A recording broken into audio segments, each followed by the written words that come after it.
Asgardien. On se retrouve aujourd'hui pour faire une petite critique-analyse du film Avengers Infinity War.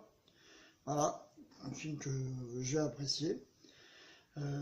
Donc dans l'histoire, en fait, tout commence sur le vaisseau Asgardien. Si vous vous rappelez bien, à la fin de Thor Ragnarok, il s'était plus ou moins échappé du plan astral parce que ça commençait à chauffer grave pour eux.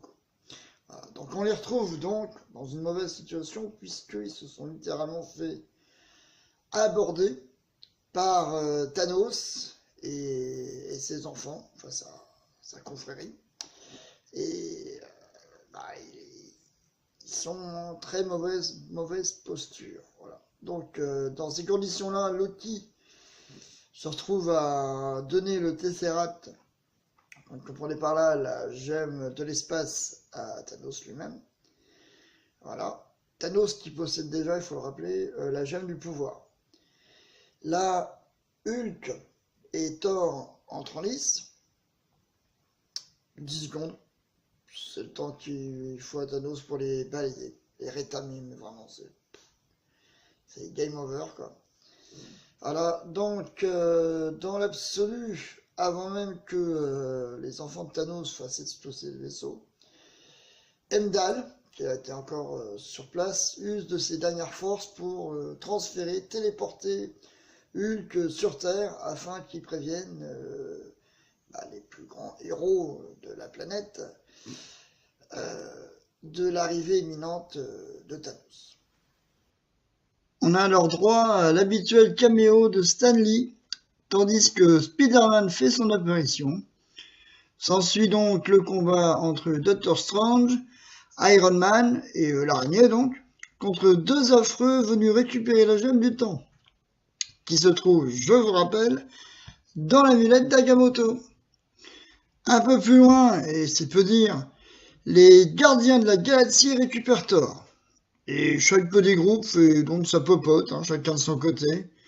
Enfin, comme d'hab, combat, humour, bref. Thanos détient donc le pouvoir et l'espace.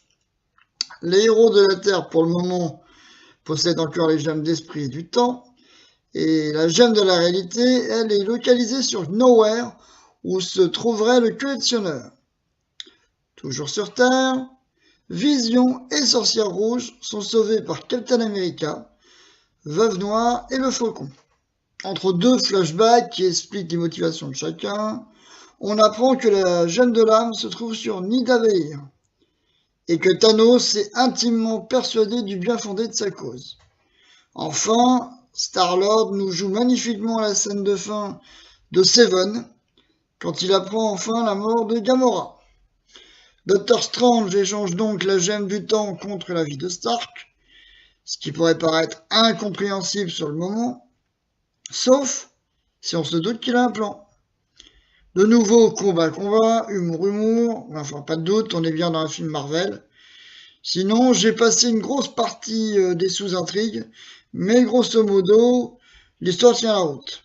Bon, on est certes très éloigné de la trame du comics, et il manque une grosse partie du casting qu'il aurait fallu pour illustrer toute la puissance de feu qu'il faudrait aligner pour égaler le potentiel du Grand d'Infinité.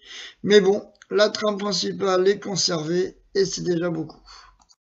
Grosso modo, pour moi, il ne reste plus qu'au Captain Marvel, comme on peut le voir en post-générique, au Nova Corp, accessoirement le Surfeur d'Argent, ou Adam Warlock, dans les Gardiens de la Galaxie 2, qui pourrait entrer encore en lice, encore que pour les 3 derniers, bon, je suis pas certain que ça soit décanté d'ici le mai 2019, qui est quand même une date très très loin pour avoir la suite, mais bon, bref. Ensuite, je dirais bien dans l'ensemble que certaines idées tirées du comic n'ont pas été poussées à leur paroxysme. Par exemple, Thanos a la possibilité de geler le temps, de figer l'action. Et il ne le fait pas. Il fait un retour en arrière par rapport à Vision. Mais concrètement, il n'arrête pas l'action. Voilà. Il utilise en partie les gemmes. Dans le comic, il faut savoir qu'il ne les utilisait pas. tout en même temps, pour se donner une image de conquérant par rapport à la mort.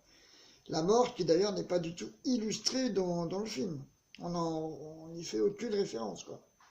Donc voilà, là on prend compte que Thanos veut rééquilibrer la vie, la mort, tout ça. Mais c'est pas concrètement, quoi. En parlant de la mort, justement, on voit aucunement les entités cosmiques qui prennent part au conflit. C'est uniquement à l'échelle humaine, plus les gardiens de galaxie, voilà. Mais les autres, où sont les autres héros humains? Ils n'ont pas encore disparu. C'est pareil, je suis d'accord qu'il y a eu des droits pour le film, mais ils auraient quand même. Enfin, je sais pas, il y a une non-continuité dans le récit. Voilà. Mais bon, ça, voilà. Dans l'ensemble, le film est plutôt réussi, je pense. J'ai pas encore été voir les critiques des autres youtubeurs, mais pour ma part, je pense que c'est une belle réussite et j'ai hâte d'être en mai 2019 à nouveau pour pouvoir euh, vérifier si la suite a été bien construite et si on voit apparaître de nouveaux protagonistes. Voilà, donc je vous recommande vivement d'aller le voir. Je vais pas trop spoiler, donc vous avez encore beaucoup de surprises à avoir. Des bonnes surprises comme de mauvaises surprises. Mais bon, à vous de voir. Voilà, c'était Locus.